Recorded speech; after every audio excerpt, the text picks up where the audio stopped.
Chapter 12. And the Lord sent Nathan unto David, and he came unto him, and said unto him, There were 2 men in one city, the one rich, and the other poor. The rich man had exceeding many flocks and herds, but the poor man had nothing save one little ewe lamb, which he had bought and nourished up, and it grew up together with him and with his children. It did eat of his own meat, and drank of his own cup, and lay in his bosom, and was unto him as a daughter.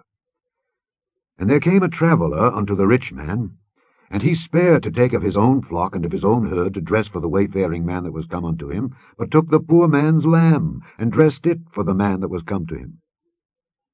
And David's anger was greatly kindled against the man, and he said to Nathan, As the Lord liveth, the man that hath done this thing shall surely die, and he shall restore the lamb fourfold, because he did this thing, and because he had no pity. And Nathan said to David, Thou art the man. Thus saith the Lord God of Israel, I anointed thee king over Israel, and I delivered thee out of the hand of Saul, and I gave thee thy master's house and thy master's wives into thy bosom, and gave thee the house of Israel and of Judah. And if that had been too little, I would moreover have given unto thee such and such things. Wherefore hast thou despised the commandment of the Lord, to do evil in his sight? Thou hast killed Uriah the Hittite with the sword, and hast taken his wife to be thy wife, and hast slain him with the sword of the children of Ammon.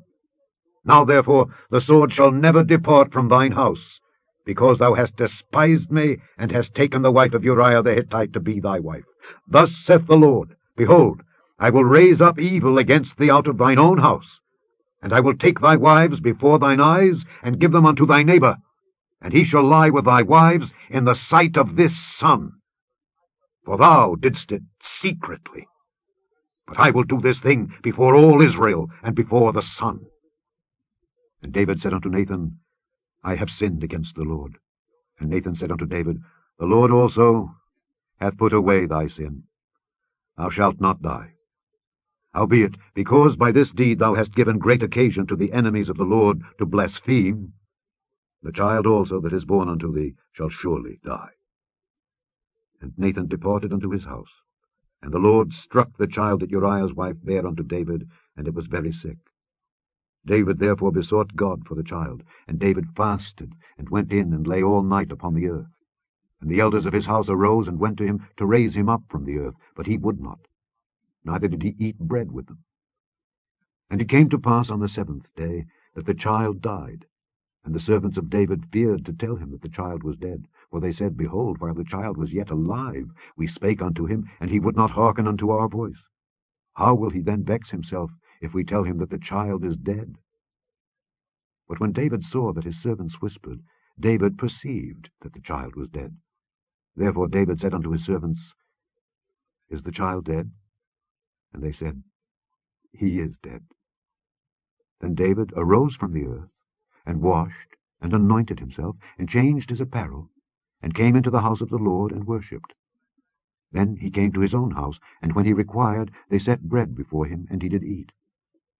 Then said his servants unto him, What thing is this that thou hast done? Thou didst fast and weep for the child while it was alive, but when the child was dead, thou didst rise and eat bread. And he said, While the child was yet alive, I fasted and wept, for I said, Who can tell whether God will be gracious to me, that the child may live? But now he is dead. Wherefore should I fast? Can I bring him back again? I shall go to him, but he shall not return to me. And David comforted Bathsheba his wife, and went in unto her, and lay with her. And she bare a son, and he called his name Solomon, and the Lord loved him. And he sent by the hand of Nathan the prophet, and he called his name Jedidiah, because of the Lord. And Joab fought against Rabbah of the children of Ammon, and took the royal city. And Joab sent messengers to David, and said, I have fought against Rabbah, and have taken the city of waters. Now therefore gather the rest of the people together, and encamp against the city, and take it, lest I take the city, and it be called after my name. And David gathered all the people together, and went to Rabbah, and fought against it, and took it. And he took their king's crown from off his head, the weight whereof was a talent of gold with the precious stones, and it was set on David's head. And he brought forth the spoil of the city in great abundance. And he brought forth the people that were therein, and put them under saws, and under harrows of iron, and under axes of iron, and made them pass through the brick kiln.